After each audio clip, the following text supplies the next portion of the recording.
আসসালামু আলাইকুম, কাঞ্চন kitchen version নাগো ব্যাকরে স্বাগতম। তো আজ রান্না হলো ডাবের পুডিং রে চলে আইছি। তো ডাবের পুডিং এলে এনে ডাবিকে কাটি খানিকখান ডালিলুম লয় এটার মধ্যে দিমু চিনি দিমু 2 চামচ আর আগার আগার পাউডার দিমু 1 চামচের মতো।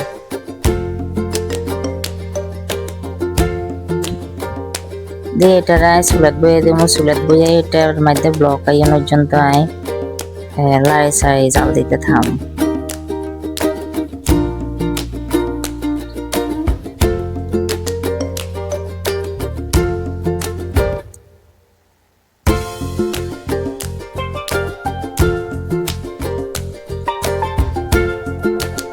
তো এতে এটা উতরে গেছে এবার চুলা বন্ধ করে দিব। বন্ধ করে দিয়ে এনে ওই ডাবের শাঁসি আছে না এখানটা কাটি লইছিল, এটার মধ্যে দিয়ে দিছি। দিয়ে এটা ফ্রিজে রাখছিলাম 1.5 ঘন্টার মতো।